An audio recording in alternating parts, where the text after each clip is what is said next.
want to get some coffee or something? Can I get a cup of coffee? Black? Can't you see we talking? White? Even little kids in Mexico drink coffee. Well, I'm not a little kid in Mexico, okay?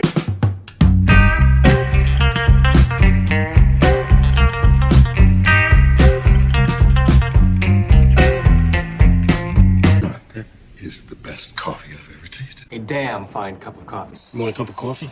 No coffee.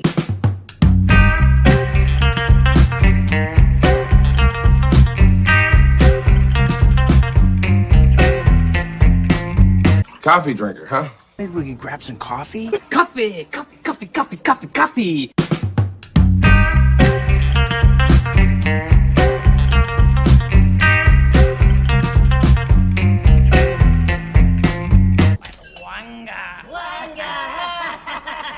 How you doing, fellas?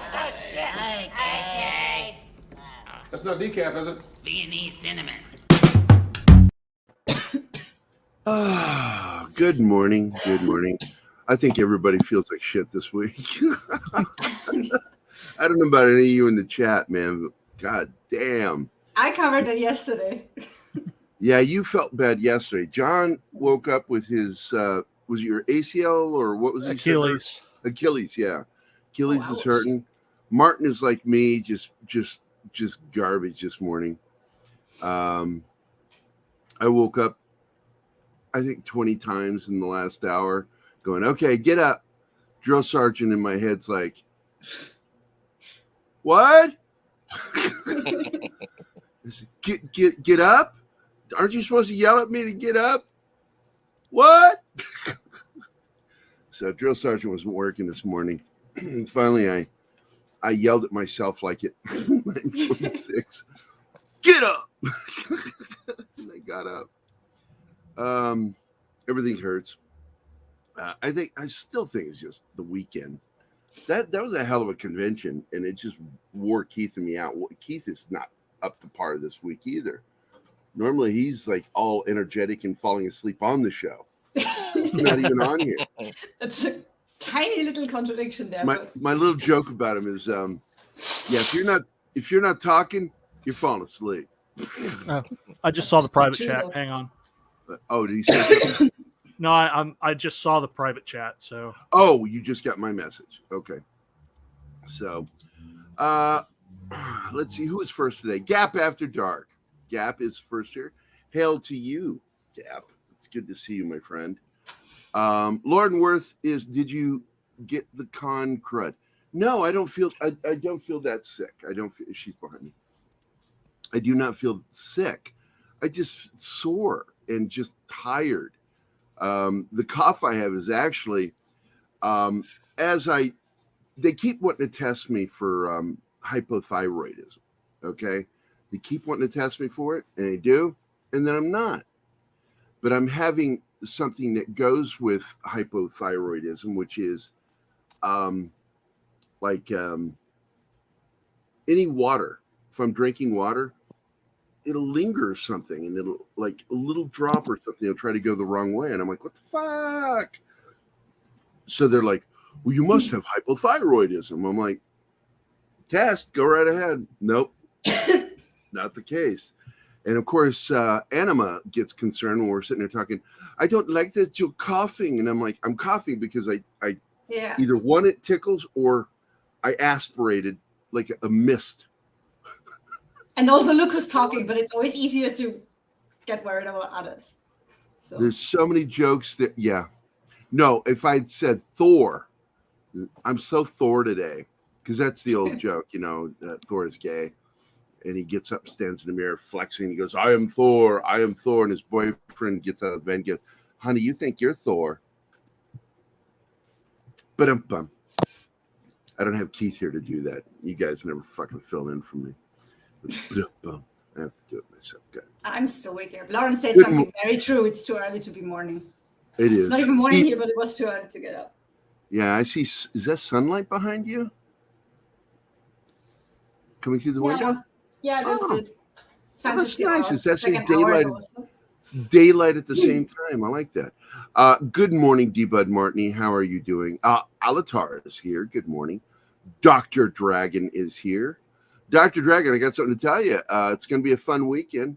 At least I hope it is. It might be terrifying. It might be a horror film this Saturday's Fun Time show, because I've got my 3 childhood best friends coming on the show. I have no idea what's going to fucking happen. I just said, all I said to them in the private chat with them was, hey, man, you know, bring up any memories that you have that might embarrass me. And Jim Woodward just laughed at it. And I'm like, okay, now I'm scared. Nobody responded verbally. They just made the laughy face. And I'm like, all right, I know that I rarely forget shit, but I'm just concerned. It could be. I don't know. We'll see Saturday. It could be just a fun show, or it could be a nightmare for me, you know, nightmare fuel of, hey, remember that time you got naked? And I'm like, no, I don't. So, Hey, everybody. Hello, Keith. Sounds like Keith feels just like us. Lauren Worth is here, and I want to say good morning to Lauren. And Lauren is behind me as well. Now, I don't think she finished watching the latest episode. She's had a rough week of baking and dealing with her feet. And she did get an injection to hopefully help it, but it sounds like it I don't know how it's going to work for her. She's having a rough go. Let's see who else is here. Joe's Atmosphere. Joe is here. Joe, if you want to be on the show, man, I'll send you an invite. Man, I am just. Shut up, Keith. Nobody cares you're feeling shit. Yeah, I'm prepared. I'm wearing my Game of Thrones shirt today. Ooh, nice. Now, I want to tell you, I'm not. Where is Joe? Joe, what is your Twitter handle on here? Because I want to make sure I send this to you.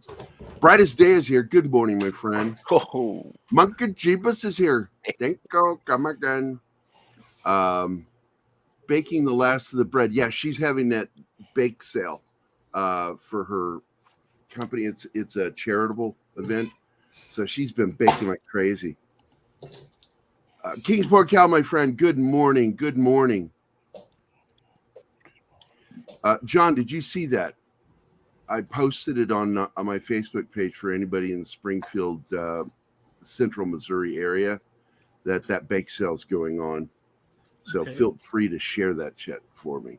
All right. Or for them. hey, my boy Loki in the background. And I'm going to share this morning a photograph.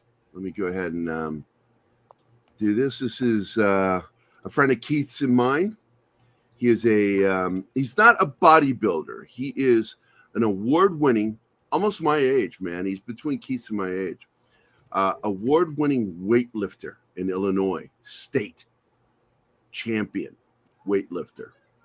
And I do want to say, for his age group. Because, but this guy is a beast. Keith, John and I have known him for years. His name is Shane Moore.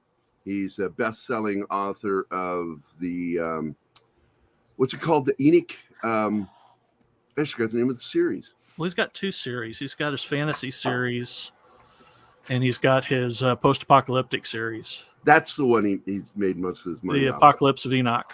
Yeah, that's it. The Apocalypse of Enoch. And here you go, or Enoch. And this is our friend. This is his new profile picture. Boom, baby.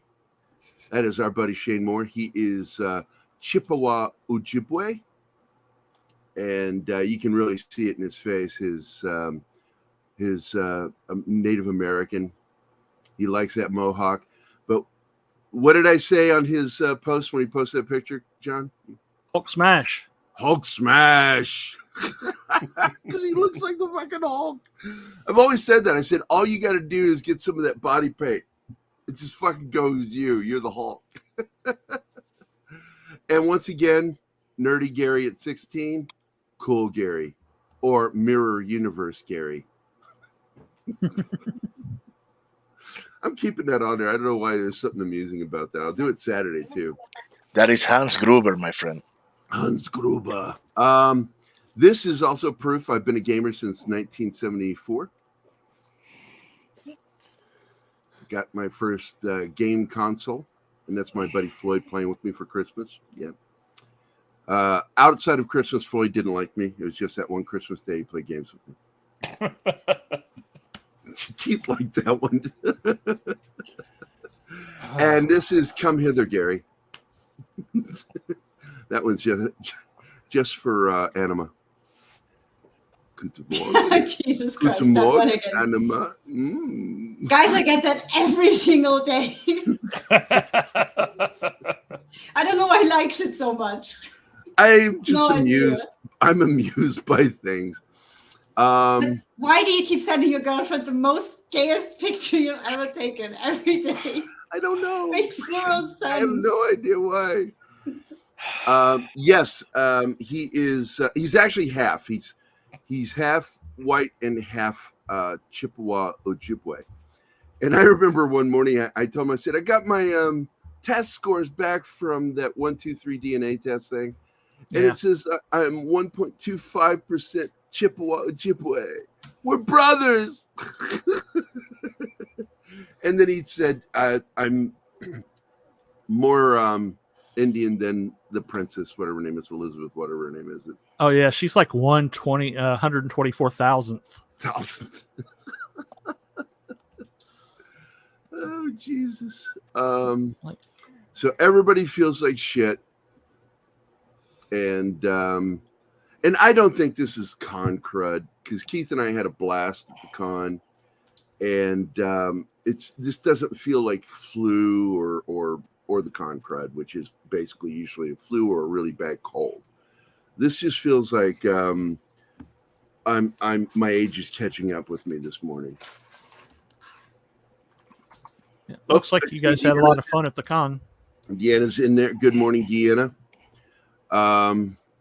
Yeah, Keith and I are not at our best. He's not even going to get on camera. He's such a chicken shit this morning. What? I'm telling you, the con kicked both our asses. You have not been yourself this week. I will admit that I have not really been myself. No. But a lot of it is Have just. You figured out what to do with Batman yet? I know exactly what to do with Batman, but it's different. It's different because no matter what I think, I still got to run it by the boss. Yeah, I was going to say, what's Mel going to let you do with Batman is the proper question. That is. Hey, you know, after spending some time with us this weekend, you know how that rolls. I am the king of the castle till the queen gets home. That's right. I just tell hope you, man. Gerry didn't have to squeeze into that thing for nothing. You know what? Make it worth it, Keith. Okay? I do apologize for that. I mean, seriously, I didn't tell you. I sent a picture of me squeezed in there to Emma. I really, as soon as look, I just became Batman, bat blind. As soon as I got the offer to be able to buy that, I took it, and I didn't even think of anything else. It was like I was 7 years old all over again. I told the story. I said, you came walking up, and Mel was already like, what has he done? What has he done? And before he was even within 10, 15 feet, she's like, you are in trouble, mister. And Keith's head dropped. And she says, it was so fucking funny. Like, where do you think that's going to go in the car? How are we getting that home? And Keith goes, I didn't think about that. I'm looking at it going, the seat's going to go down and I'm going to be like this over by the window, all squished. That's what happened. Oh, I feel so bad about that. I do. You know what? Look, I gotta say, with the rest of my collection of stuff, especially with my Superman cutout that I have, it looks real nice next to that. It'll be something that my brother will be envious of when he gets down here. I'm looking forward to him being here. I'm gonna get him on the show so badly. I can't find that photo. If you've got it, sweetie, go ahead and put it up there. Penny which is photo? here. Good morning, Penny. She's got a Z. I love it when Keith shows semi-transparent artwork. What? It's like, I don't understand how green screens work. I know. You're like the It's person the who daily gets hired for the news weather doesn't know what the fuck they're doing. And me and my green turtleneck. But it did catch up to me this week, man. It's kicking my ass, and I think it kicked Keith's ass a little bit too, because we didn't know. We did not know. We were not told. We were not told. But apparently everybody else was, that we were the meat coverage for the weekend. It's like, what? And like Anna was like, yes, your face is all over. If you go to their website, it That says, logo was "How on come the I'm page, confused?" like huge. I have to tell him you have a conference at remember 11. the And funny his answer moment. was just Christ. I'm like, oh God. Yeah, I was like, Jesus Christ, what the fuck is going on? Our Muslim uncle is here, not your Muslim uncle. He is our Muslim uncle. Assalamu alaikum. I would like to. How are you doing, my friend? I'd like to thank everybody with Extremicon, though, for inviting Gerry and myself and allowing us to do what we did. So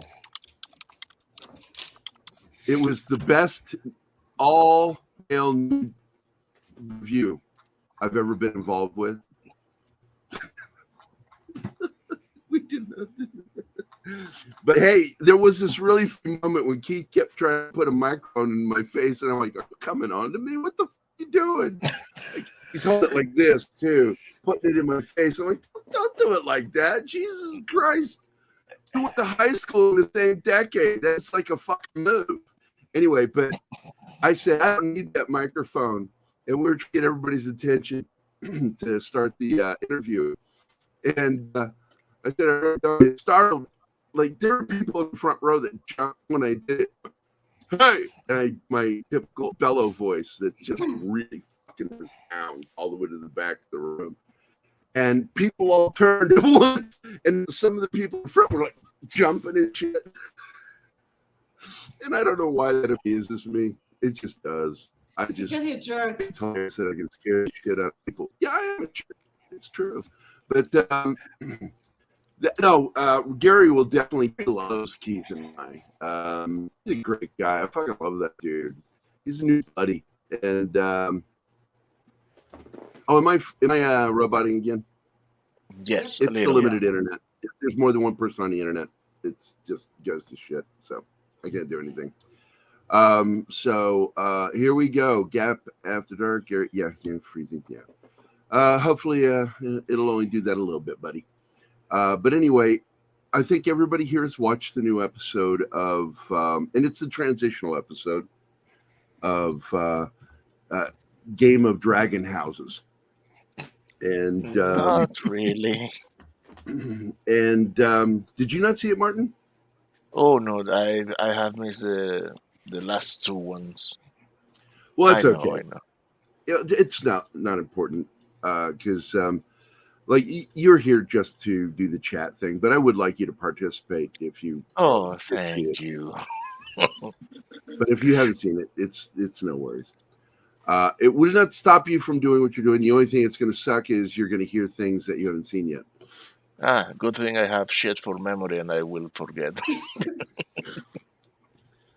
Yeah, and if I didn't say it, Martin is also feeling like shit. So everybody feels like shit. Yay! I don't know if Scott or anybody else will show up today. I did get a message from Don today. Let me go check out, see what that was. Don Ecker messaged me first thing this morning. He said, Gerry, yesterday I came across some documents I thought you would find interesting for UFO Wednesday. If you wish, I can send you. Yes, I will do thumbs up and then say, yes, exclamation point. Very cool. And I may get a hold of that guy he was talking about this week to get him on the show. One of the witnesses of the Kecksburg incident, because I think Wednesday next week would be really good to talk about Kecksburg. And it's so funny because I've worked on 2 films about UFOs, and I've never talked about it. I never talk about it. Kecksburg, I did the Kecksburg movie, and I did the artwork for the forthcoming film, the Hopkinsville incident, which is one of the single most famous close encounters. I think they called it close encounters of the third kind, where it's interpersonal activity with one of these entities. And the question's always been, if you didn't watch yesterday's show, is were they aliens? Were they interdimensional creatures? Were they demons, or something even worse? You know, and of course, in Cody Knott's film, he's making them demonic in nature. And so it's he's saying it's going to be scary. I don't know. We'll see. I love Cody, but I poke fun at his films, and he still hires me. But I think that he's passionate about what he does, and I think that's really what I admire about Cody and most. I am a straight man. Wait a minute, what the fuck did he say? I am a straight man. I don't want to give it throats. Look, man, we're all gay now. You're not I'm going to tell you something. My problem with that show was the fact that they started out showing equal amounts of giblets and scrotes, and it eventually seemed to be nothing but scrot. Hence the South Park joke of, well, I think I have it here, don't I? Don't I have it on here? Wiener. Let me see. Oh, did I remove it? I think I removed it. Damn it, it's gone. Wiener. Why did you remove it? I don't think I removed it. I think I never added it, is really what happened. But you know, it's one of those videos on my fucking computer, man. And hold on, let's see if I can find it. What are you grunting for? Oh, and I didn't find that photo of you in the car because after like 10 minutes of scrolling back, I got bored and I stopped. Yeah, that's what happened with me. I'm like, There you go. the show is officially beginning right now. Wiener.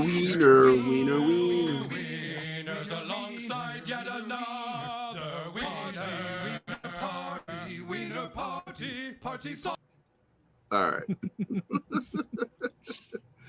All right. We're officially going to talk about this goddamn show. I got to tell you, it's a transitional episode. It's obvious when you're watching it that this is a summation episode. This is the point. It's like part of the second act. I would refer to it as the third act of the first story, which is telling the story of what is the place called again? I always forget the name. Where is that? Westeros. Thank you. Jesus Christ, people just like, what? No, I was.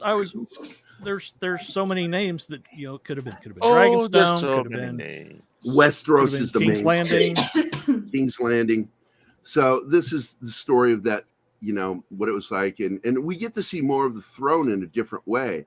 I mean, it was almost like the table sitting behind. I mean, the table scene from the first Harry Potter when they're having that dinner last night. I was like, is anybody else getting the Harry Potter vibes from the big scene where they're learning what house they're in? Or the Great Hall, you mean? Yeah, a little bit. Yeah. That's what that reminded me of last night. And in the background, slightly out of focus, the bladed throne, and of course we finally had this great build up. I got to tell you, I was really caught off guard by the murder.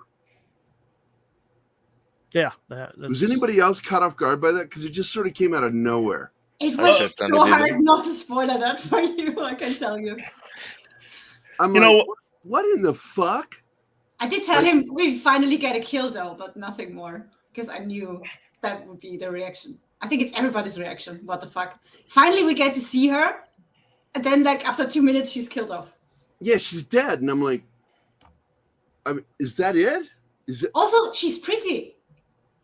She's gorgeous. Yeah. Right. His But queen she's- is gorgeous. What the fuck? But she's got a mouth on her. Oh yeah, I she mean, meets him and she knows how to press his buttons. Oh yeah, and again, if it's like the books, you know, that whole thing starting out where she just goes right for the jugular, is like, have you arrived to finally consummate? Or, you know, it's like right there. My whole thing is, why would you ever really want to antagonize anyone that can ride a dragon, let alone control one? I mean, I get it. He's not your ideal mate because, you know, he doesn't have all the right jiggly bits. But I just think that Gryffindor. What? Jesus says 10 points for Gryffindor. Oh, jeez. I just, you know, ultimately, I just think that she might have been a really nice person, give or take. Yeah, but he is not. I mean, he's like this. He is I not. got to tell you, it's so fucking funny. He just paralyzed you, and you're going to taunt him. Yeah, I knew you couldn't finish it, I and she knew doesn't. you couldn't She finish doesn't it. mean finish her at that point. She means something else. That's like Well- the fourth it's or like- 15th of It's his like looking at impotency. Jeffrey Dahmer and going, "Yeah, I knew you couldn't eat my liver. Yeah, You but didn't have what it took." yeah, but you also have to understand something. You know, back then, she was technically dead already because she loved to be free. She loved to move. For her, and probably where she comes from, her inability to move, she might as well be dead, which is the reason why she kept talking. She figured, Well, you know what? I'm half you know dead what? anyway. You read the book, apparently, because if you watched the show, you didn't know any of that shit about her. She just suddenly appears, and you go, "Oh, we finally meet this. Oh, and he killed her. Oh, no, she's paralyzed. Oh, she Well, was you crushed don't- by her horse and paralyzed." You How don't did see he the plan kill. that? How did he Because they- plan that? How do you plan the horse to fall exactly that way? I know. Yeah, because you read the fucking book. No, I wish didn't have. I wish didn't- I did it. I don't have to read the book. I've heard things. It's But let's called just- stunt coordination. Part of it is the fact that supposedly horses seem to react very strongly to the smell of dragons. Yep. And Exactly. so with him smelling like dragon, of course he was going to upset the horse. You know, Yeah, but at the same time, guaranteeing this is my problem with Deus Ex Machina, is when you force something to happen a specific way at a specific moment, and everybody goes, "Wait, how did you know that it would happen exactly like that?" It's like the end of the stupid Blumhouse Invisible Man. So you're telling me you planned out that he would sit down and turn his head at exactly the perfect angle for you to do what you needed to do at that exact fucking moment on security camera? No. Because what is it called? We call it, of mice and men, the plan, making plans. It never Yeah. goes the way you plan it. Yep. It never goes the way you plan it. Nothing ever, hardly ever goes exactly as planned. And that's why it always feels unnatural when it does. I don't Murphy think always has a vote. I don't think he actually planned to kill her. Seriously. I think that was an eventual plan, that he was getting close to making that decision. But I don't think at that exact moment he was planning on killing her. You know, He he needed was, to get rid of Shut her, up, though. Shinatsky. I think he had gone up there to talk to her again. You know, given the way everything's been going, and the opportunity presented itself, and he sort of decided to take advantage of the opportunity when it arose. So I think it's I'm sorry, King's Porkhouse just not letting go of this fucking thing. Jesus, King, we're discussing a fantasy Dragons series. don't exist. Get a grip. Oh my god. By the way, there are people who have jumped in. I need to say good morning to some more folks. War Monkey is here. One of my 3 favorite monkeys. And of course, one of the most important monkeys if you're in a battle is a war monkey. You want a war monkey. And of course, Shinatsky is here. Good morning, my friend. Keep my eyes on you, Shinatsky. Let's go back to the beginning of the episode, though. Does everybody remember how the show opened? And don't say, oh, with what happened last week. I will fucking lose my shit on you. I know. It's a boat ride, everybody. Yep. That's right. It's the boat ride. And the King Viserys, not really reacting too well of being on the open sea. But that's not his sickness. That's just him being seasick. Yes, yeah, that's what I mean. Absolutely seasick, yep. Which is, we also see the absolute decline of his character physically in this episode. He's dying. And he's waiting for that moment when he wants to wrap everything up and be done, is what he wants to do. And that's how I felt the last 2 episodes, is that he wants to get everything tied up in a nice, pretty bow. And the sad thing is, he thinks he gets it, and that is not what he gets at the end. He gets a nasty-looking knot. Like one of those ones you accidentally do. Like, what the fuck happened? How did my mic cord get in a knot like that? What the fuck? How do I get it out? And you sit there for like an hour trying to get it That is how the show ended. He didn't get his pretty bow, but he got a knot. And we get the inkling of how the show's going to end. I immediately knew that's the foreshadowing. He's going to die this episode for me. Him being sick on that boat. That told me a lot. I think that was just to show us even more how inconvenient it was for him to have to travel to High Tide. Because Corlys was just like, nah, I'm not going to keep. You come to me. You want something from me. That was just undermining how disrespectful that was. And then he doesn't even greet him. That's just his kids. Because he's sitting on his throne in the Hall of Nine, waiting for him to come. And he only bows his knee at the very last moment. That's just to show this. Corlys is the real king at that moment. He's the one having power, not Viserys. Yes. And he's gonna, you could tell that up until they started actually negotiating, he's feeling pretty good about his position. He's feeling pretty good about where he is, making the king jump through a few hoops until it was time to negotiate. Yeah. And then he almost took it a step too far. Yeah. Now, I will say this, that Paddy Considine is a really good actor. I've watched a lot of his shows over on BBC and ITV. And he's got a lot of good shows. If you've never checked it, go look on IMDb and then start going to those websites where you can watch things for free. And go check out some of an his interview? shows. Because we finally know what his sickness is. Oh, no. What was it? A kind of leprosy that's eating him away, which also symbolizes how being a king is killing him slowly. Well, we know that they were... see you later, Deanna. Bye. Bye. We know that he is not comfortable on the throne, and he has had sores that they've had to clean. Yeah, it's leprosy. And it's funny, they have something very similar to this with the Pope on the Serpent Queen series, because he's being lanced, having a sword being lanced. And I don't know if it was like if he had, what do they call those? Piles. Cows get them. Like they're like really awful versions of hemorrhoids, and they pile up. And so because he was horseback riding and apparently in pain. And so this is a new show I'm going to check out, The Serpent Queen. It's very interesting. But going back to this show, I finally feel corrected now. House of the Dragon. Finally believed me. Shut up. It took me like 4 Shut weeks. up. Stop holding that over me. But yeah, House of the Dragon. That's what she said.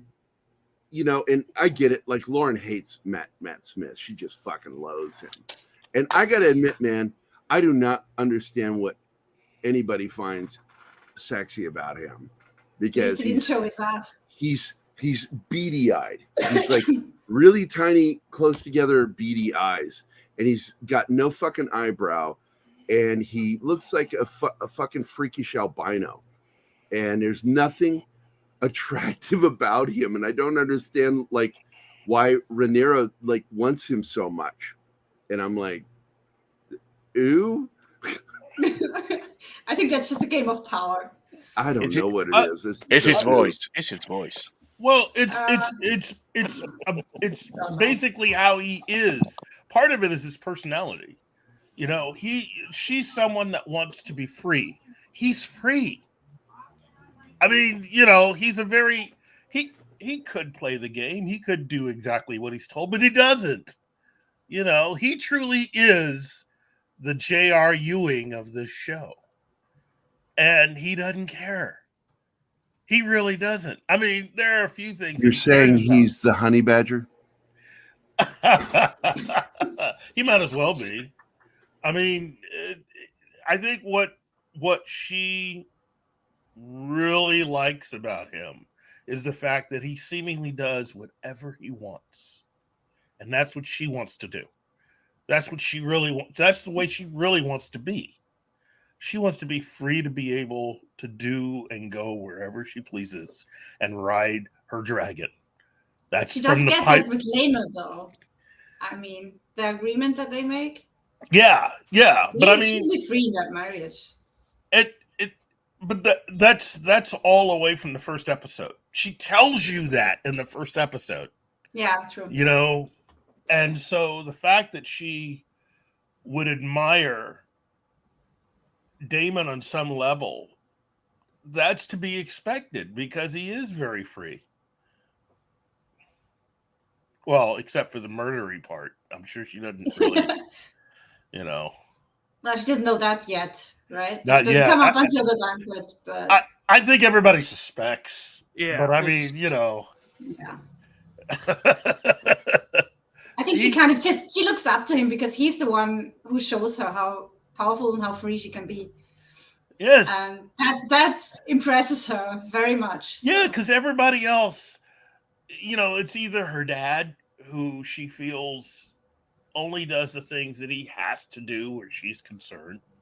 The oddness of the relationship since the death of her mom. And even though they've kind of sort of made up, there's really always going to be a little oddness to their relationship.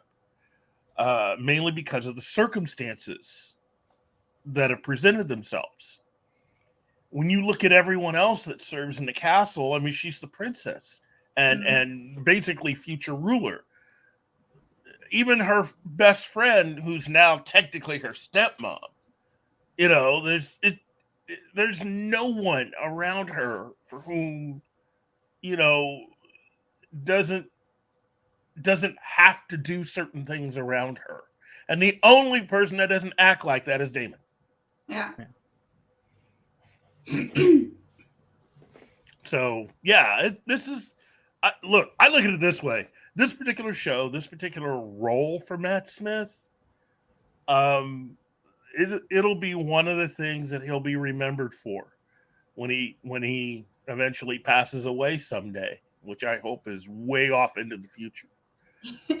Because you get people that know him for right now as Doctor Who, but Gerry, at the rate, but I mean, at the rate this show is gaining popularity, this particular episode and last week's episode actually added more viewers, and it's approaching the kind of viewing numbers that they had at the height of Game of Thrones popularity.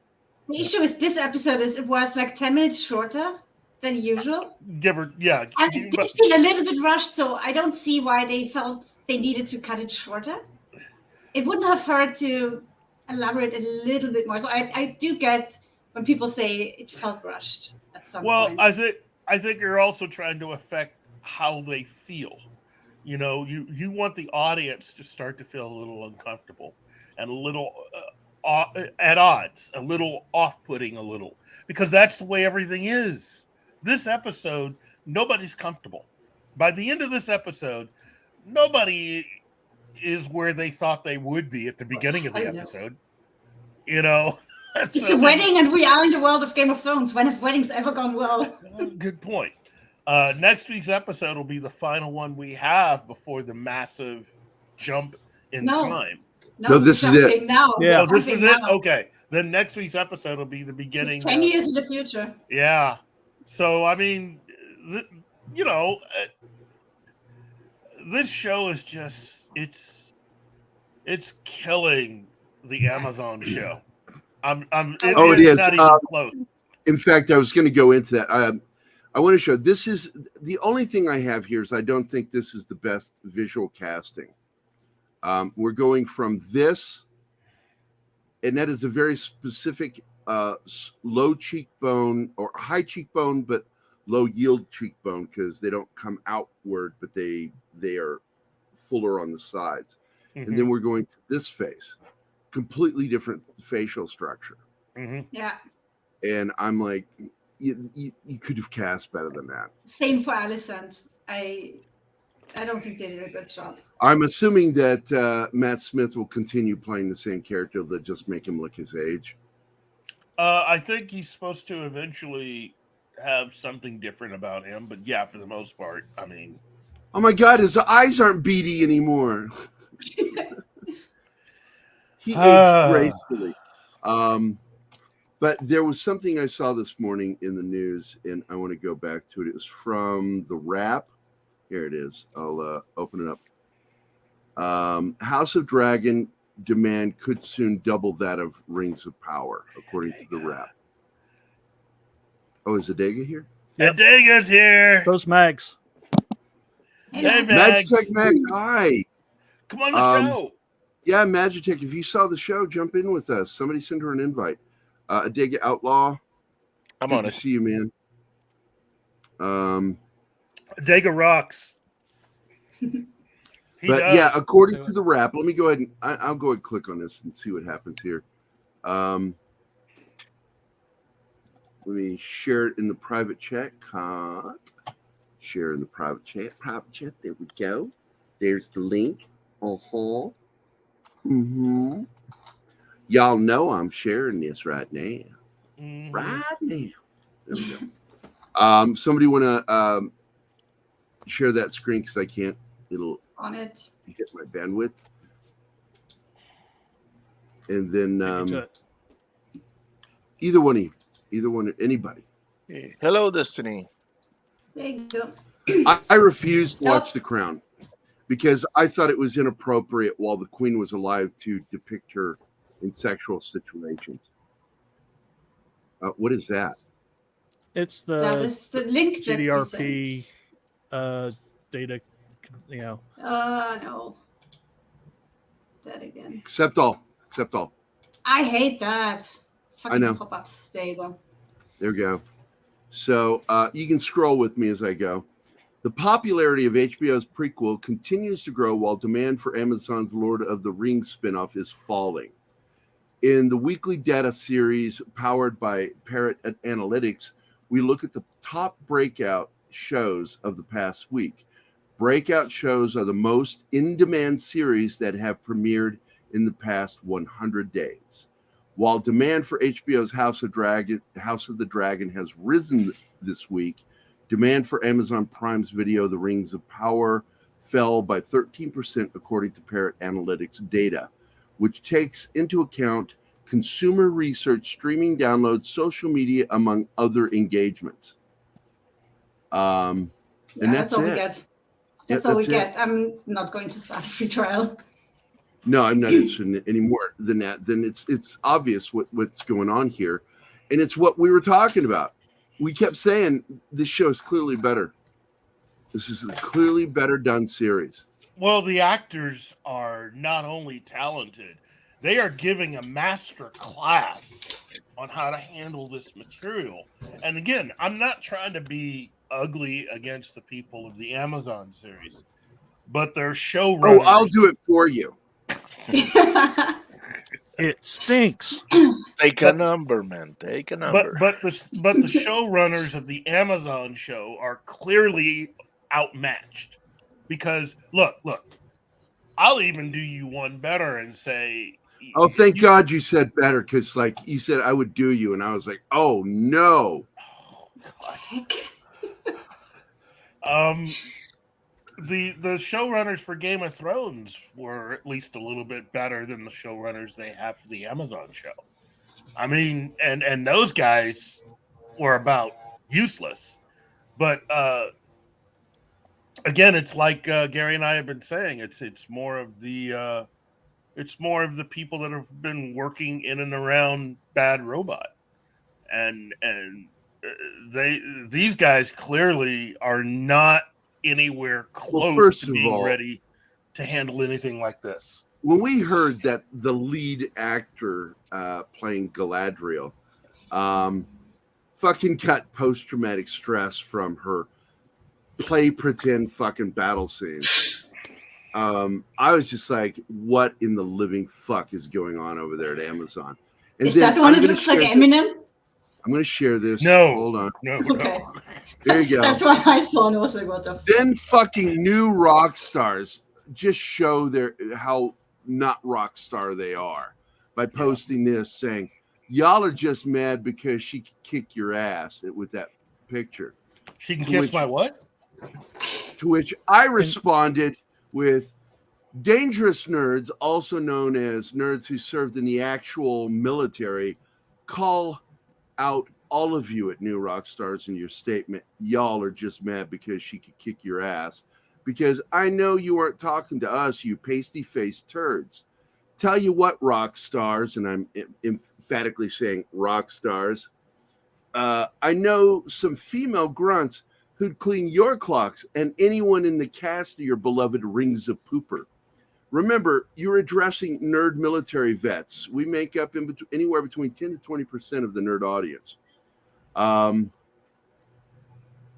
was I? Remember, you're addressing nerd military vets out here, too. When you say stupid-ass shit like that female you're bragging about got PTS just play acting her fake battle scenes, which is an insult to the men and women with real PTS and PTSD in the military, law enforcement, emergency service. So fuck you, new rock stars, and the horse you rode in on. Oh, and fuck Amazon too. So there, I got ugly for you, buddy. Well, thank you. Thank you very much. Look, ultimately, there's going to have to be a decision. Jeff Bezos is going to have to make a decision. Because his son told him, you had one fucking job, Dad. Don't fuck up Lord of the Rings.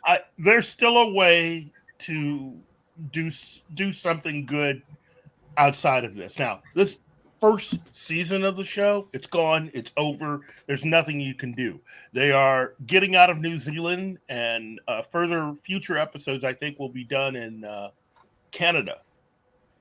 My advice to Jeff Bezos is there's a way that he could basically be more successful in season 2. Which is fire the showrunners, bring in some experienced showrunners, experienced writers, and basically almost reconceive the entire show. And instead, use the stuff that you can use and go ahead and just tell smaller stories. Don't do this all over the map stuff that you're doing right now with various characters. Pick one particular story that you're trying to tell. Also, pick better actors.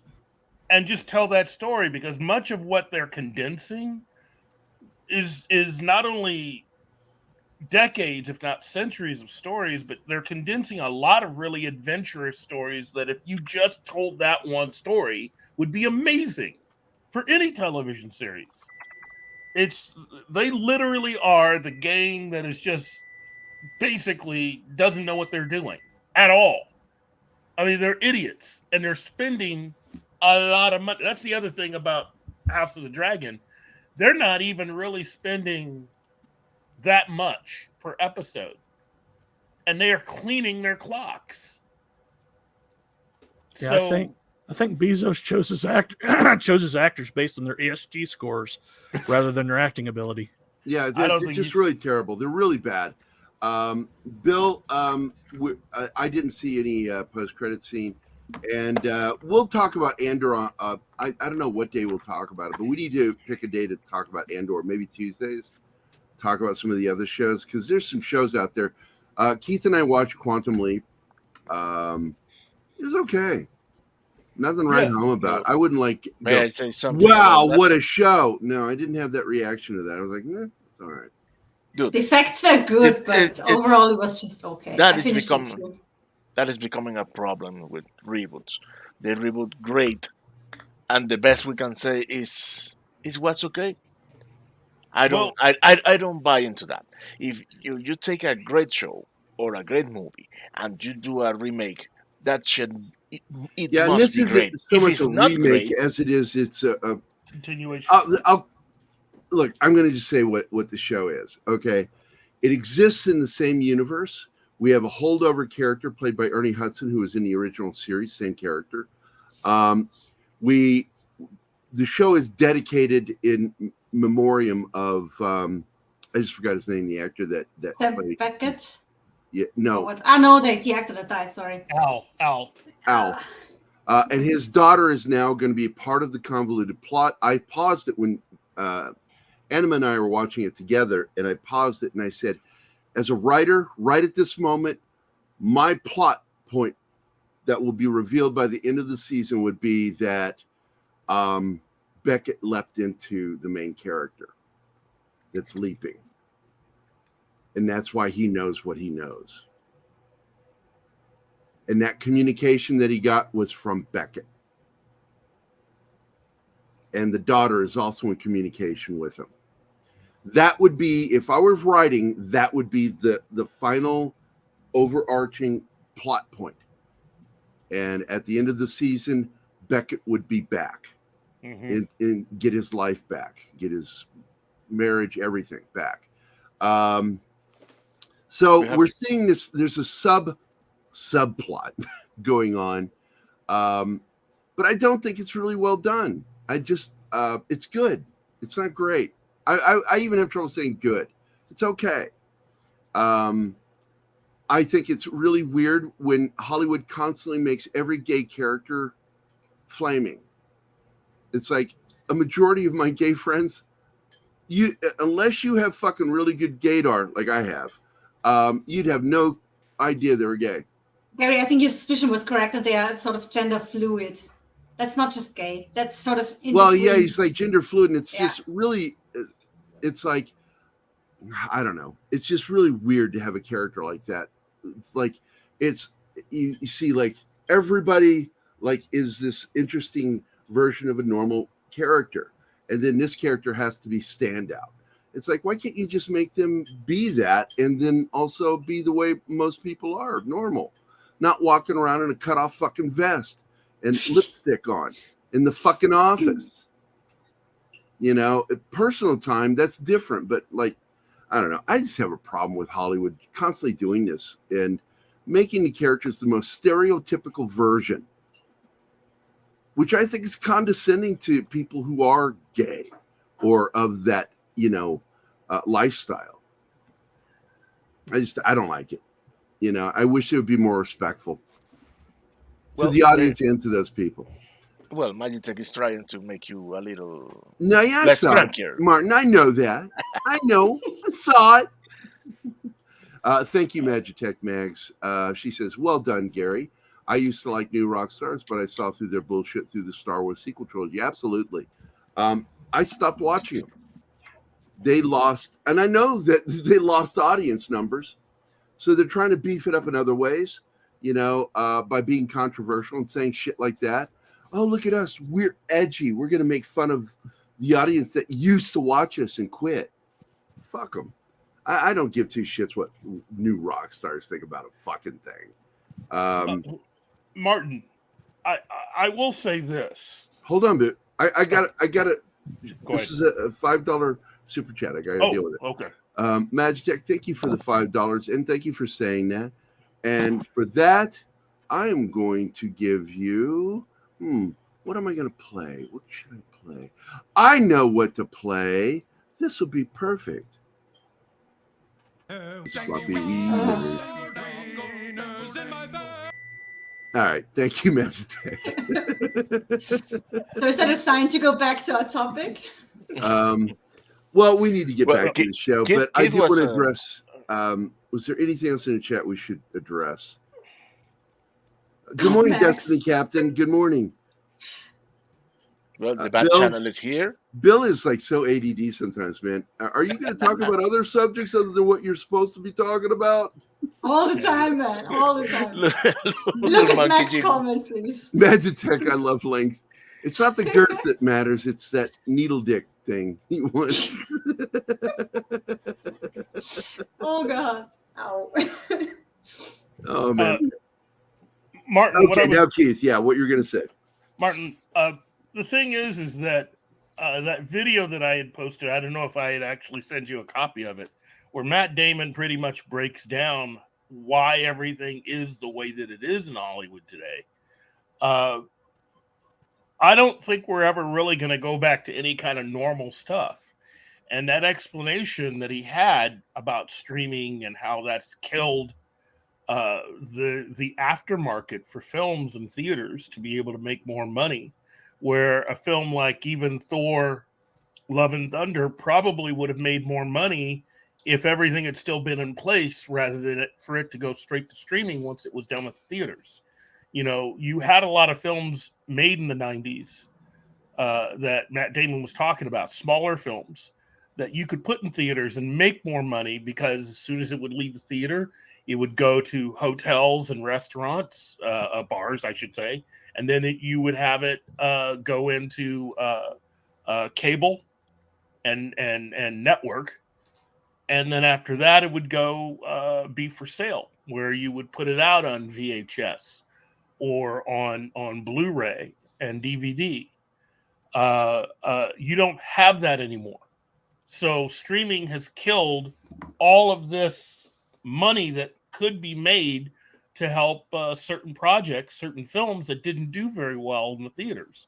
So you've killed an entire line of films that were usually made for like 15 to 20 million, 20 maybe to 25 million. And so that forces the studios to want to go big, because now you have to be able to make as much money as possible. And the only way to do that is to give the audiences something that they're already familiar with. So it's a self-fulfilling prophecy in the end. There is no real way, unless something is huge already, that we're going to be able to quickly break out of this unless everybody does exactly what Zaslav has been wanting to do, which is to break that way of thinking. And, you know, at least allow your projects to be seen in other places rather than just using HBO Max to house everything. If somebody wants to come along and buy whatever you have, let them give you money. You know, that's the unreal thing about all this. Disney doesn't want other people to give them money anymore. They just want to put everything on Disney Plus. So they're giving up money. No, I get that. What I was saying is that making reboots or continuation or doing anything else with a pre-established and great franchise, and if you don't make it great, I'm sorry, that's shit. There is no okay for me. But that's the thing. You've Okay, guys, I just want to remind you we're supposed to be talking about the show. Oh, okay. We've gone off for almost 10 minutes on this subject, which I agree sorry, with. chat. So I want to remind you that we are talking about House of the Albino Game of sex. Thrones. Albino sex. Albino sex? Albino sex. Albino Albino sex. sex. Oh, albino. Yeah. I'm okay. sorry. Thankfully, not in this episode. I didn't miss that. I almost thought you were making a Mexican racist slur. Oh. You're asking for it.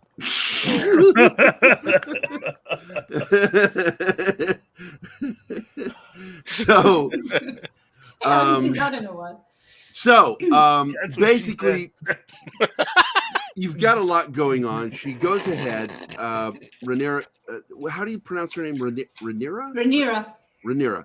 She goes ahead and she sees a political maneuverability here, social political maneuverability, that she can go ahead and marry this man who's clearly gay and let him keep his master at arms, and she would keep her master at arms, Sir.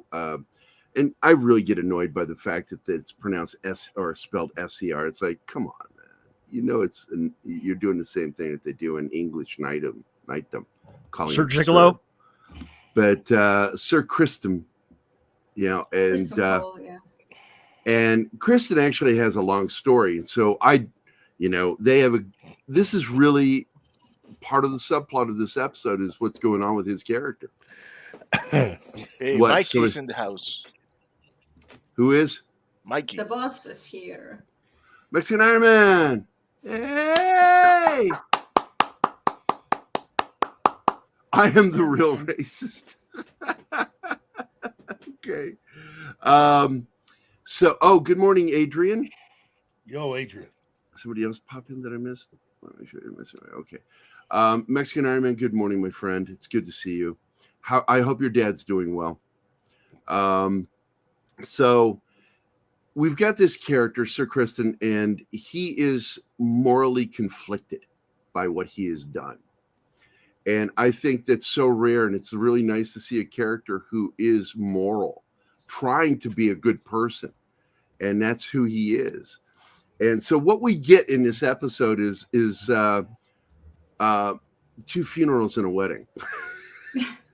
It makes Kristen look kind of dumb, though, that he's so trapped in his moral dilemma that he doesn't even try to find a way out when the Queen summons him and asks him, because she's really asking about payment. He sees that as moral equivocating. He doesn't like it.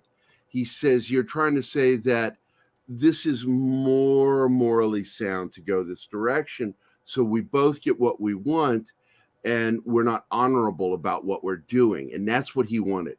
He wanted, because he betrayed his oath and slept with her. Yeah, his honor is all he has to his name. And it's all he has. He says it. He says it to her. My honor is all I have. I own nothing. That is it. Yeah. You have all this. This is all I am. This is who I am. And you're telling me that it's okay to betray that. And it really, you can tell it fucking wrecks him. Mm-hmm. But we finally get to that, we go through the murder of fucking Beady Eyes Queen, who's gorgeous, smart, and clearly mouthy as fuck. And he somehow knows how to exactly kill her. And she's like paralyzed. She knows he's paralyzed. So I'm assuming she's egging him on because she knows she's dead anyway. She wants it over quickly. So she's like, I knew you didn't have the balls to finish the job. And he picks up a rock, and that's the end of the scene. But I was annoyed at how rushed that felt. That was the only thing that felt rushed. Yeah. Nothing else in the episode felt rushed. The only thing that felt rushed was we finally meet this character and he murders her. The wedding was rushed too. I mean, they didn't even clean up the blood on the floor at the front. No, well, they even make a point of pointing out that they didn't even bother cleaning up the blood. Yeah, but still. Because it's a royal wedding. The king had his little egg clock going, and he only had one chance for it to go through. I think he knew he was going to die. I know he knew he was going to die. And he wanted that bow, that tied, perfect bow. But instead, the wedding is going so nicely. Should I disappoint you at this point? What? He's not dead. Who's not dead? The king. He's not dead. Oh, well, I haven't read the books. So that's not the book. Not the book. We see him in 10 years. He's not dead. I figured he was dead. Okay. Well, either way it goes, his fucking It kind of looked like it when the crown fell off, but... I need to interrupt you, boss. Hello! I know! I want to finish my statement! No, you won't. Please. That his little fucking bow got turned into a knot. Oh, yeah. And of all things, because somebody had to say something that didn't need to be said. and they set it to the wrong fucking person. You know, when you walk up to that person, you think, hey, man, we got something in common.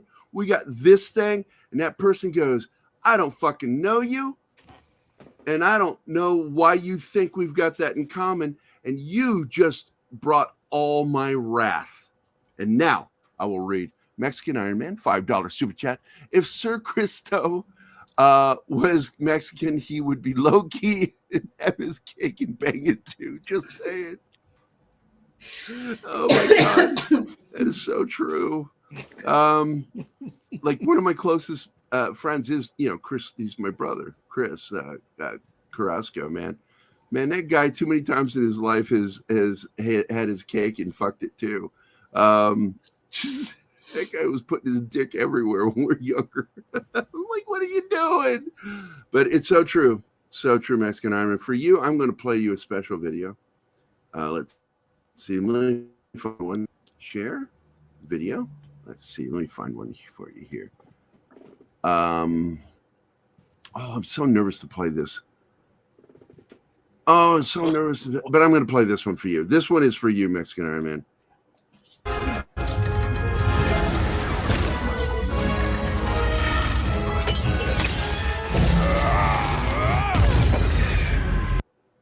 Boom, baby. That's how you hit a woman. Oh my Wow. God. Wow. Look at John's face. I worked so hard to cancel the show. You really do. Jeez. Oh man, my eyes are watering from that. That made me laugh so hard saying that.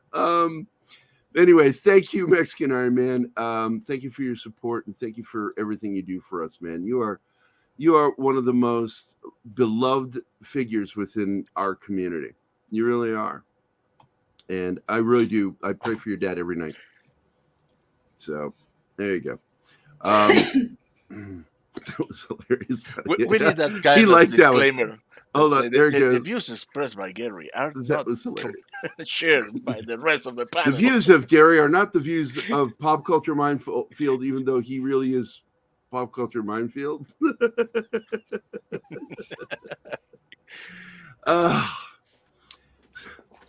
What is that line Jack Nicholson delivers as the Joker? Sometimes I just crack myself up. Anyway, so we've got, oh yeah, Bree is in Fortnite. I heard about that. Is bad an actress in that game too? I'm asking for a friend. His name is Keith. He wants to know. So we know these things about this show, and Sir Kristen, spelled Sercriston, I think. Isn't his name in with an N? Yeah, Kriston, yes. Yeah. If you were going to make that joke, Mike, you should have made that Crisco. Yes. So. Fat Steven's too busy streaming Fortnite. Keith is broken.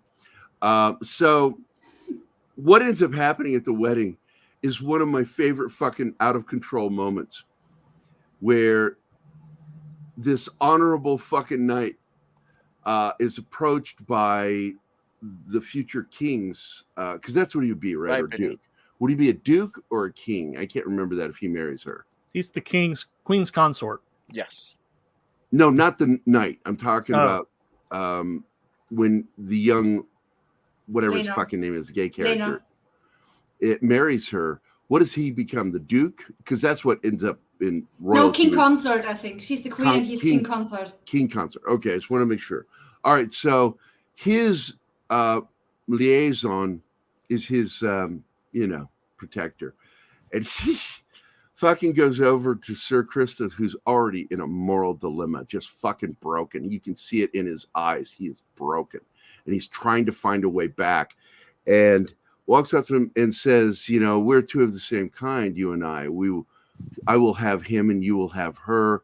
And we both know our secrets, and we must protect that secret and protect each other. And fucking Sir Christo beats him to fucking death in front of everybody. Just beats him till his face caves in. That was so And when nice. I saw that, even as a medic, I went, oh man. I had to turn away from the screen. I'm like, God damn, that was too much. I've seen that, and it's not pretty. I've seen that before, and that is really gross. I actually had to turn away from him when he flops his face back. Ugh. I'm like, God damn. But I did know enough about his character that when he went into the courtyard after that to kill himself, that he wasn't going to kill himself. I was waiting for somebody to save him because I know he ends up crowning one of the future kings. I've read that from the books. Doesn't he? In one of the books, crown one of the kings? I think so. Yeah. And I think it's Rhaenyra's son that he crowns.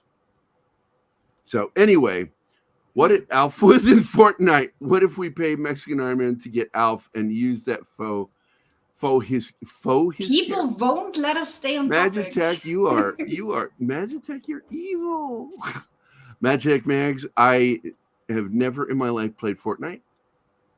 That's why I love you, Mikey. I tried it one time for Fat Steve and I went, oh, this is gee. I'm like, it's like, I like Call of Duty. This is not like Call of Duty. So anyway, and they tried to turn Call of Duty into Fortnite, and that annoyed the shit out of a lot of us. They lost money over it.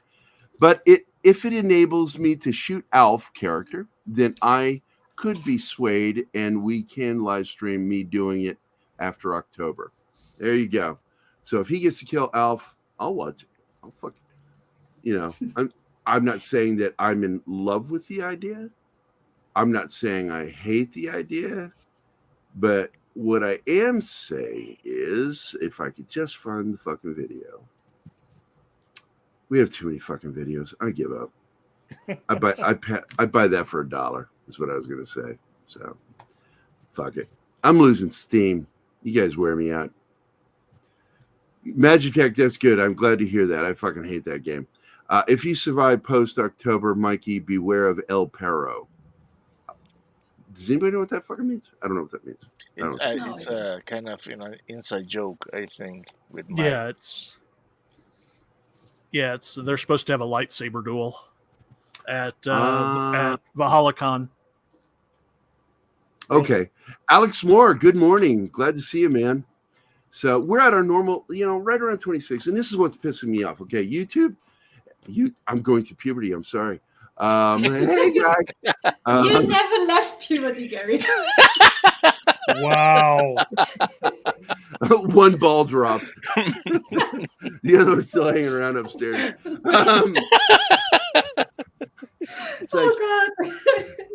It's like he's like, hey man, where's my roommate? Mind if I eat your SpaghettiOs or whatever this is in the fridge? You're not coming back anyway. Hey, comes in the house. Is that what it is? I know that I remember reading about that. Okay. Thank you, Cam. Good morning to you. Right, because Rhaenyra's kids are clearly not white-haired, so they are clearly from affairs, so they will never, ever get a chance with the throne. Another thing I wanted to say is we get to see a new dragon in this episode, which I thought was really cool, because Rhaenys and Laenor ride their dragons to King's Landing to the wedding. So we get to see the Red Queen, Meleys. That's Rhaenys' dragon. One ball is named Walter Hamada. I really like that. Yeah. The one that hasn't descended is Walter Hamada. Oh, Jesus, can you please? I'm out. Oh my God, John. Gerry doesn't have pubes. He shaved them off. Bill Barkley. He shaves them off. CC, good morning, CC. Good to see you. So the final recap, of course, is the finale. I don't think there's a post-credit scene. Is he's in the courtyard about to commit seppuku, which is a lot of people call it harikari or harikari. Actually, that is when a woman commits suicide. When a warrior does it, it's called seppuku, and that's where you open your guts, and if you're lucky, because you go in and you have to make it all the way across. That's where the honor is and the courage is. And then if you're lucky, there's you have a second who is standing over you with a blade, straight blade. No, And you lean forward and they cut your head off. No, in fact, that is fail safe. The guy, if you yeah. Oh, it's also there, but I've also seen where people were left to bleed to death. No, he's nice. because if the one who's committing the ritual suicide has a second thoughts, is beginning to have cold feet, the other one, who is usually his best friend, chops his head off to salvage his honor. Yeah, and I think once you get to the end, if you're still alive, then you're supposed to go up into the heart. Yeah.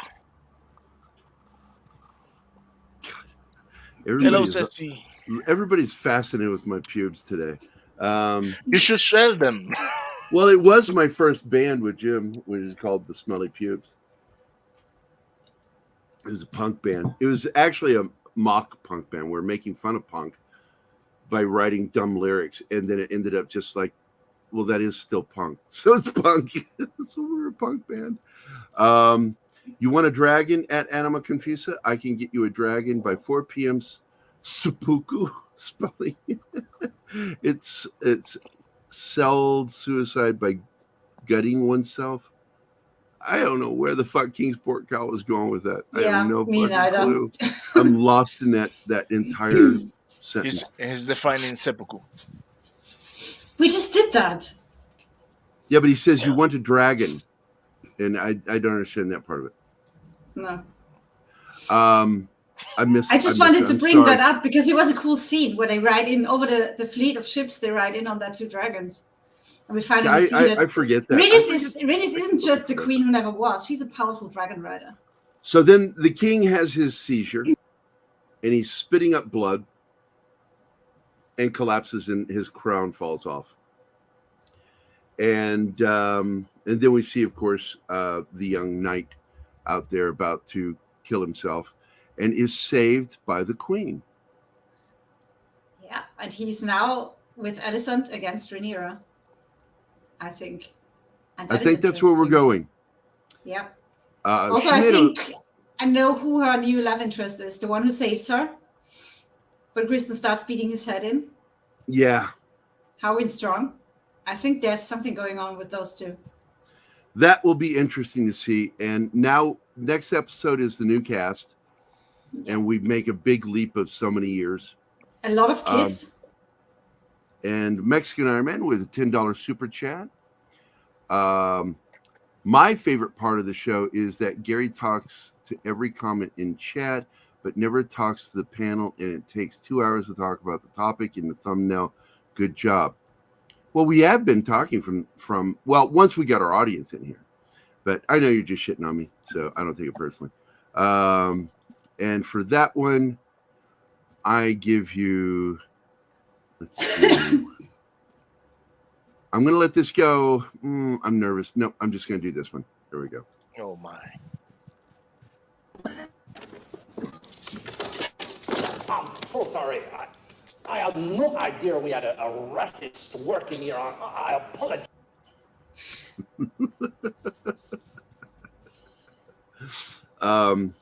Do it. I know you're messing with me, buddy. I love Mikey a lot. He's somebody who I really do look up to. I'm older than him, but I look up to him. That's weird. Old man looking up to a young dude. That sounds like really bad gay porn. Yeah.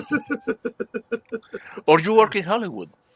Or I work in Hollywood. West Hollywood. Anybody who knows the porn industry understood that joke. Anyway. Headache intensifying.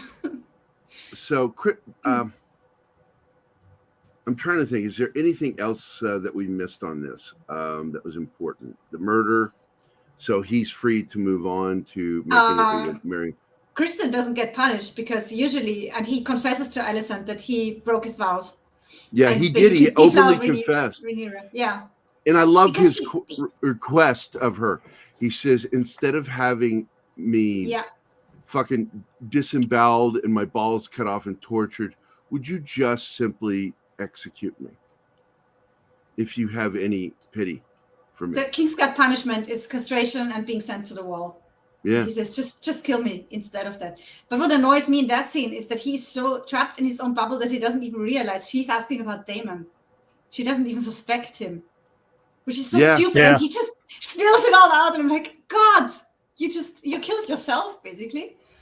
But she forgave him because it wasn't of her interest. She didn't care about that.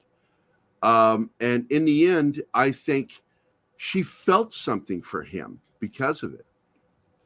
And she's also really pissed and hurt. And she's done with Rhaenyra at this point. And I love this so much that the camera stays on her face while Kristen talks. And you see all her reactions. This scene is so well acted. You see what's happening inside her, how that friendship dies in that moment. Yeah. Because Rhaenyra lied to her. It's over. And her entrance in the green dress, oh my God, that gave me goosebumps. Because that's the fire of war of Hightower. Yeah, that's right. Because they even bring it up. It's like, what's the color of fire? Green. The beacon on Hightower glows green when they call that. And I was wondering what the fuck she was going to do. And I thought it was fascinating because she actually risked the ire of the king by walking in and interrupting his speech the way she did. Oh, yeah. And then he has to turn to one of his aides and ask him, where was I? What was I saying in that speech? And also Lord Larrys, the Hand's son, the one with the clubfoot. What a snake. Yes. What a snake. He spills poison into her. It's fucking crazy, man. Yeah. This is a crazy episode. A lot going on, yeah. I hear tell some of our friends panned the episode because it felt rushed. Only one thing felt rushed for me. I didn't think the wedding did. I thought the wedding was what he was rushing towards. He wanted that wedding. He couldn't wait those 7 days of tournament and feasting. Yeah, he didn't want to wait. Right there. I don't think that was anything rushed. else happening. That was intentionally rushed. The rushed part was when we finally meet his bride, his wife. And we. That's so Game of Thrones, though. Yeah, finally. I would have liked to have met her in a previous episode. I think that's kind of weird to do that structurally, story-wise, to introduce a character that is apparently fucking important in some way. But I did like when her brother confronts him at the wedding. Her cousin. Gerald. Oh, is it her cousin? Yeah. That's the cousin, yeah. And Matt Smith's character is like, man, I mock you, dude. He's fucking with you. He's like, we need to talk about the inheritance that I get since we had no kids. He throws that, and that immediately shut him down. He didn't know how to react to that. It's like, this guy's not afraid of me, and he's now telling me he's ready to take money from my family. Runestone, the castle. Yeah, fuck. He's like, that's mine now. My wife is dead. I get it now. I'm telling you, dude, Matt Smith, I don't think he's going to be a good guy, but I think he's going to be a significant character for the future. Oh, of course. That is going to guide and lead us to the Mad King. I'm sorry, I know it's going to get me that look again, but I like him more and more. You and your fucking albino fetish. I just don't get it. Oh, jeez. Excuse me. I just really like how he plays that character. He's he's doing a good job as an actor. He's just he's fucking ugly. He's weird looking. It doesn't matter though. He doesn't need to be good looking. It's important. Yeah, well, if you show his ass all the time, I don't care for those scenes. So Larry Strong is an arch schemer. He has plans within plans within plans. Yeah, well, you have to. That's what Cam He's says. like a proto spider. That's really what it is, right there. There you go, Mexican Ironman. You hit the nail on the head. Chicks dig bad boys. It's how I got so lucky because I'm not so much a bad boy, but I'm a rogue. And girls always dug that when I was younger. It's like I would fucking I didn't care. He did whatever, said whatever, and like Matt Smith will probably be King Charles in the latest Crown. No. I got to tell you something, man. I won't watch that show. I think it's insulting to the Queen while she was alive to do that show. I'm not happy over King Charles. That's all I'm going to say. The guy he is the head of the reset button plan. He is the head of that. He's the guy who started it. And now he, instead of abdicating like everybody expected him to do, because of what he did, he cheated on Diana with Camilla, and then fucking his bride dies, and he's free to marry Camilla, and everybody said that she's not going to be a queen. She can't be for what she did. Infidelity. Don't understand that at all. Charles is an infidelitous piece of crap in my mind. You know, I just don't like that, man. Cheating is bad. How do you go from Diana to Camilla? Yeah. Well, the thing is that he's known Camilla way longer than that. And the two of them met decades back. But because she got married... Diana cheated later, Monkey. It doesn't count. Yeah, it doesn't count. It's Because retribution. she had gotten married to someone else, but Charles continued to pursue her even after she was married to someone else and had kids. So the whole thing with him marrying Diana was really because certain members of the family and others had found out about him still being in love with now a married woman.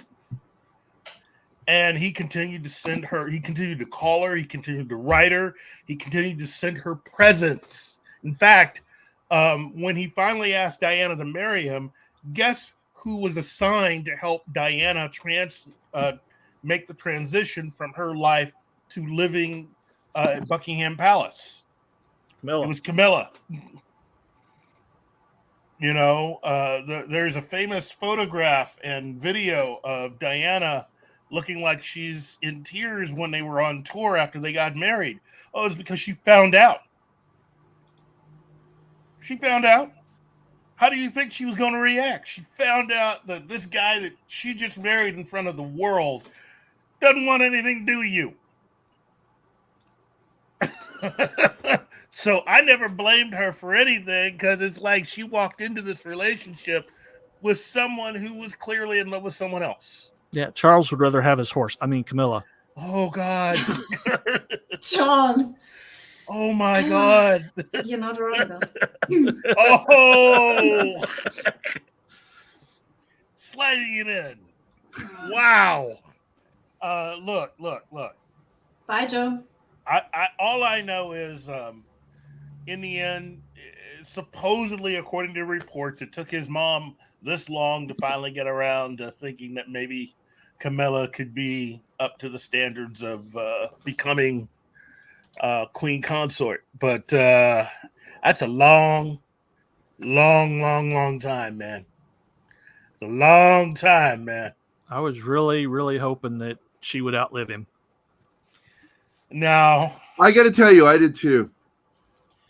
I knew that once her husband was gone that she wasn't gonna make it. Yeah. You know, I look, I know a lot of people have a lot of different thoughts and feelings about her. I don't have anything against the lady. I always thought that she was way hipper and with it than even her own son. Oh, yeah. And after that whole thing with Daniel Craig, she went to the top of my list of cool older people. Because it showed that she had a great sense of humor. And I didn't know that she had actually, in her collection, had a special song written for her by Duke Ellington, of which there was only one copy, and it was in her possession. It was a recorded piece of music that he wrote for her that has never appeared anyplace else other than on the recording that was made and put in her collection.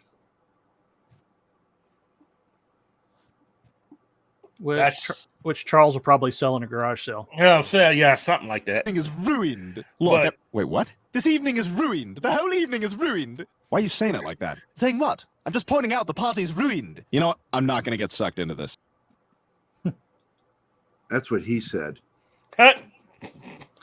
All right, let's wind this shit up. Yeah. So I did want to talk about what you shared on Facebook Messenger. I'm opening it up now because it was that article. I saw it yesterday, and let me go ahead and share the screen. There you go. Oh, yes. Yeah. James Bond producers search for a new 007 who will commit for a decade. Bond is evolving as men are evolving. Men aren't evolving. We are men. We're just men. Stop saying we're evolving. They said that shit about Alan Alda. Remember back in the 70s and people started acting like Alan Alda all the time? No. Men still were men. They keep trying to. Hollywood loves to do this. We're going to change men. And what the fuck is that? Anna de Armas, Blonde Ambition. That's a cute picture. Looks like something from the 60s. Landing James Bond may be the biggest acting gig in Hollywood, but 007 producers Barbara Broccoli and Michael G. Wilson say that they still have to pitch prospective actors on the part. When Variety catches up with Britain's most famous producers in late August, they're busy preparing for the 60th anniversary of Bond in October, but the search for a new actor to play the world's most famous spy is quietly rumbling on in the background. It's still early days, they claim, but whomever lands the role has to be in it for the long haul. And I think they're saying it this way and doing it this way because of all the trouble they had with Connery early on, and then a repeat of some problems with this guy, because he was problematic in the role for them. That's why it led to it being its own James Bond series. It's a standalone series. It's not part of the franchise. The first film could have been, even the second one, but by the time we got to the third film, they had left the franchise. Am I not right, Keith? No, you're completely right. I mean, again, there are books from Ian Fleming, and that final film, No Time to Die, breaks every single thing established in the novels. Yeah. So that one film, you could pretty much have all the other movies pass as being part of the film series, but No Time to Die officially signifies that every one of Daniel Craig's films are its own timeline and own universe. It's a different thing, which means that we haven't had really a Bond that is a part of the series and part of everything that's been going on since Pierce Brosnan. Right.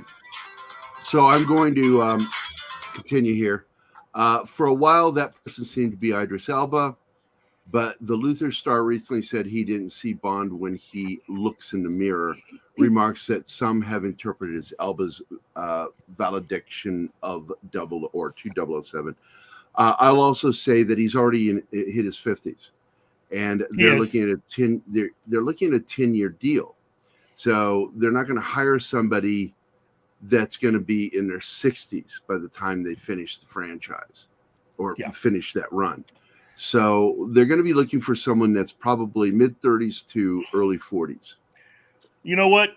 I still think there's a chance for either Henry Cavill or Richard Madden to take the part. My concern with that one is that Bezos is now owner of MGM. Yeah, and which means that would really he's apparently not a fan of Henry Cavill, so he's too manly for him. Well, then that would then be Richard Madden, because Bezos is a Game of Thrones fanatic, and to have Richard Madden be James Bond, that gives Richard Madden the inside opportunity to be James Bond. He's the right age right now, although for only the next few years, but he's the right age. He has the right training. Anybody that has seen his British miniseries Bodyguard, that might as well just be him basically auditioning for the role. Eternals notwithstanding. But I think he would make a very good Bond. Oh, he's a good actor. He's good with action too. Another actor that I had personally wanted to see, but he's now too old now too, and he was our Doctor for a few moments, is Toby Stephens. And it's funny because he was a villain. Yep. In one of the Pierce Brosnan Bond films. Yep. And I like him as an actor. He's really good, but he's what, 52, 53? Yeah. So all the actors who were good for the part are too old now. And so they're looking for that 10-year deal. That's why the article was written, is that Barbara Broccoli, I've always said broccoli, but I was told, no, that's wrong. It's broccoli. And the team are absolutely looking for somebody between 35 and 45 to take on the role for 10 years, at least. At least. Hayden Christensen. No, I don't think they'll ever cast an American. I don't think they'll ever. Oh, he's not American. Hayden. I don't think. Hayden is not American. No, What is Hayden's he's British. No, from New Zealand. Oh, is he from New Zealand? I think he was. I thought he was or from Australian. It's Australian or New Zealand. One of those. If we're gonna, He's Canadian. Stop talking. It doesn't count. They consider that North American. Okay. They do. The British do. They won't. Yeah. Look, we've got a good friend who's a screenwriter who's been trying to get work on Doctor Who, and they won't hire him because he's Canadian. Well, even though the creator of Doctor Who is Canadian. Well, imagine you put Hayden, and then the Bond's villain would be Dr. Sand. No, they would need Ewan McGregor to play the villain. And call him Dr. Or Sand. flip it, have Ewan, like somebody said, that Ewan McGregor play Bond, because we haven't had Scotsman for a while. Too old. Yep. Ewan's in his 50s too, isn't he? Yeah. Damn it. So's Jason Statham. Yeah. But Jason could be the best fucking Bond villain ever. Or Fred. Right? Jason Statham would make a fantastic Bond villain. You know? I would laugh Also, if he... For the villain, the age doesn't matter, so. Yeah, the villain's age doesn't matter. But an action agent can't be that old. All right, so let's go around the table here. Favorite Bond villain? Oh, man. Number one, yeah, pick one. Keith, you go first. Oh, man. Favorite? It would have to be Hugo Drax. God damn you. What? Really? I thought no fucking way is Keith gonna pick that one. Okay, whoa. Goldfinger. Hey! Goldfinger. I was going to take Art Goldfinger. Oh, man, come on. Okay. You know what? Dr. No. There we go. Okay. There you go. Wow. Now, Anima, I don't know if you ever watched Bond. Did you like James Bond at all? I watched it a lot with my dad when I was younger. But yeah, Dr. No, of course. That was like Stromberg too. Stromberg. There you go. Let's go to John. Well, it's been a long Art time. Goldfinger was my choice, but since Keith grabbed it, Odd Job. Wait a minute. Odd Job's a henchman. He's still a villain. He's a villain. No, it's a technicality. He's a villain. Martin, did you watch any of the Bond films? Of the classic Bonds, I have watched like 3. Maybe more. Maybe 5 or 6. And the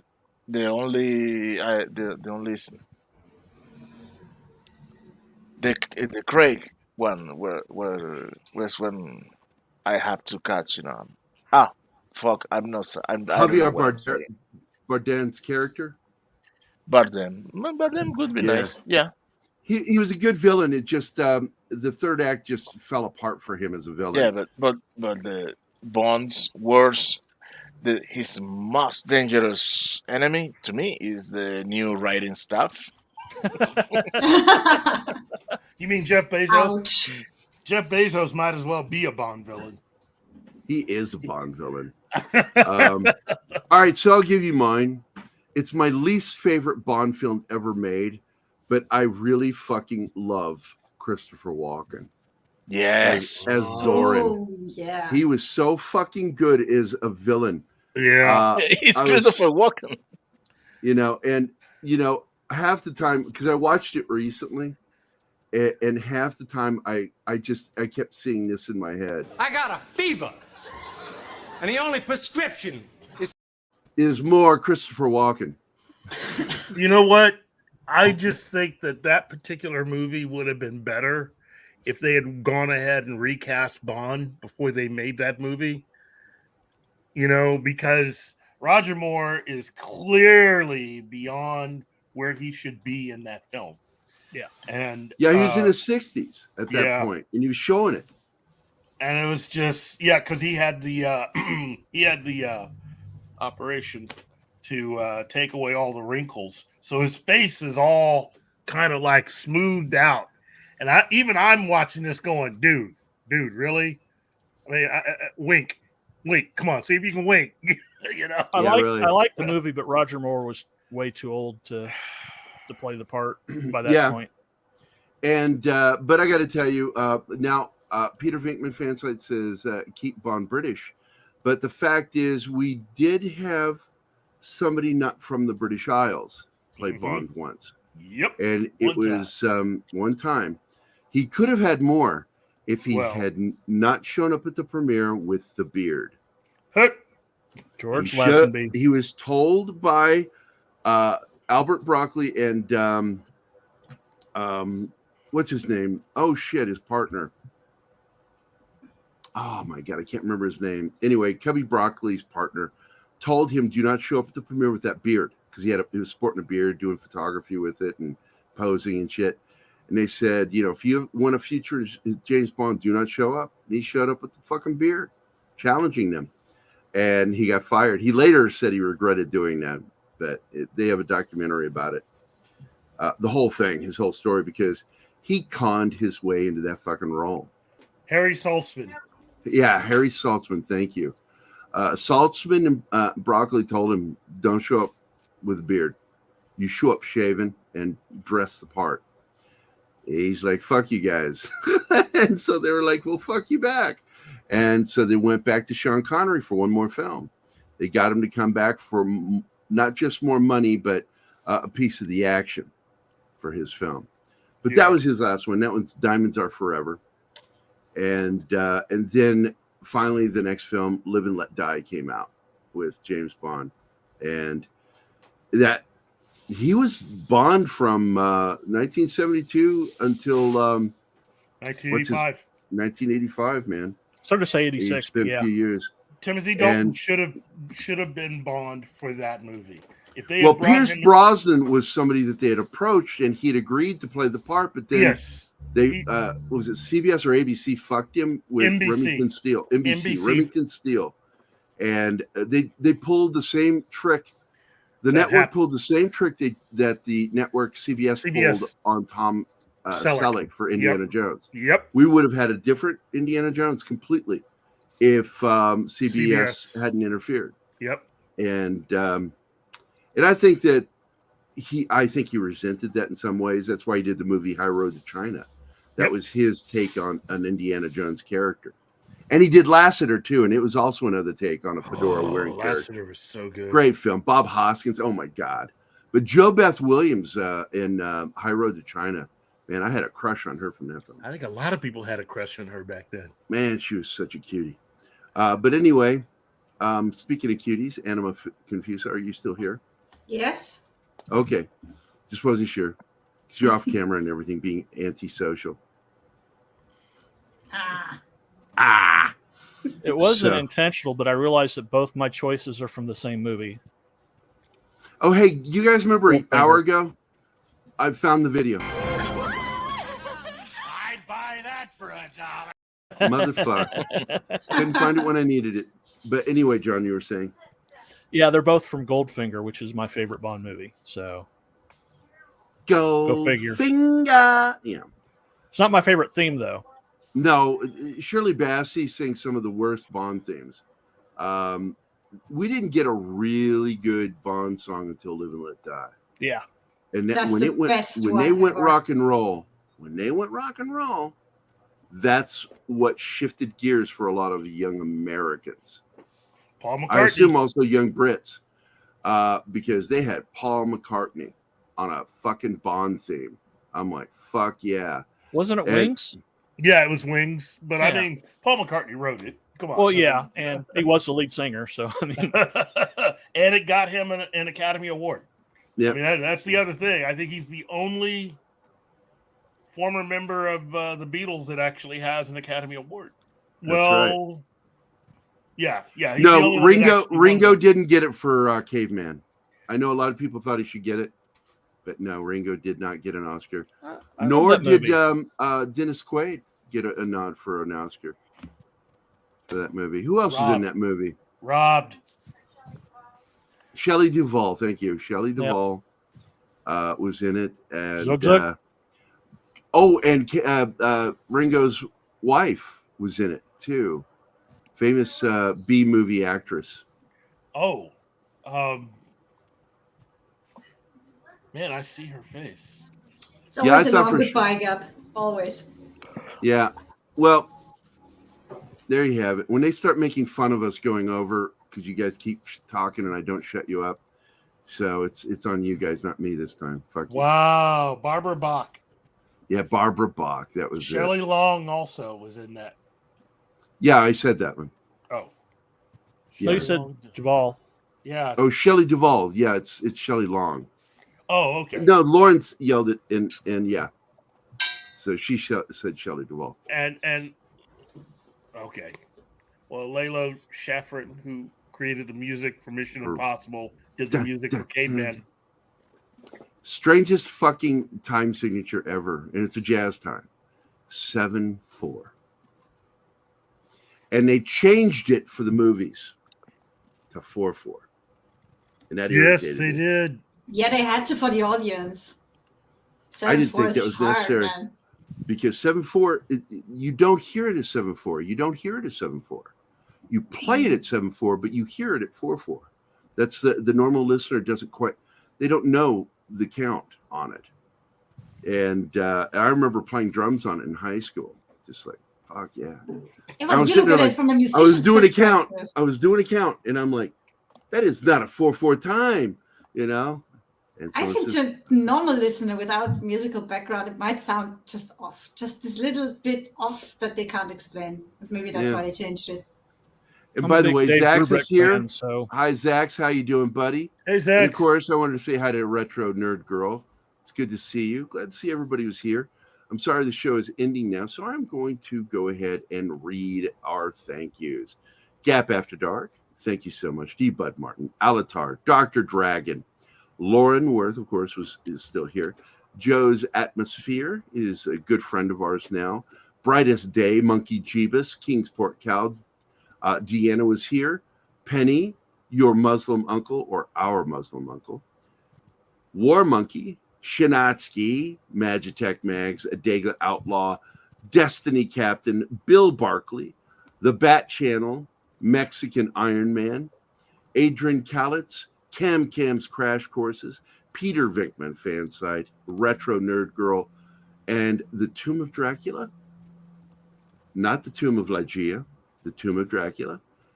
Is that your first cousin, Tomb? Ligeia? Anyway, Zax, good to see you, buddy. And what is this you just posted? An article, an interview with Pierce Brosnan. He was actually up for the role of Batman in 1989. Oh, I'm actually glad that didn't happen. And you remember, because you and I are old enough to remember the bitching about Michael Keaton until people saw the movie. Yeah. And then all of a sudden everybody shut the fuck up. Well, So- for me, I was kind of skeptical until I saw his movie Clean and Sober, and that won me over. Clean and Clean and Sober. Sober. Clean and Sober is a very hard film, very good film. But I was like, I don't know. really, Mr. Mom, seriously? I love the movie Mr. Mom, but and Gung Ho. Gung Ho. I Ron like Howard. you. I like you. You make me rough. American, go. You know, the movie Clean and Sober was very different than anything Michael Keaton had ever done, and the fact that he made it and done it successfully won me over for anything he wanted to do with Batman. It's just like, you know what? And it's such an interesting film because it's a guy that learns to take baths after he stops drinking. He understands that bathing is important and staying clean as well as sober.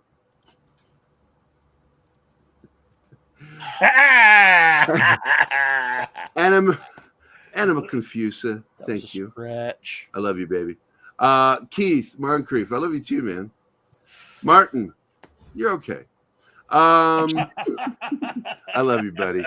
John, you know I love you, buddy. Thanks for being here, guys. Thanks for the great show. It was a lot of fun today. I don't know. Is there anything we need to say before the show ends? Nobody? Nothing. I'm done.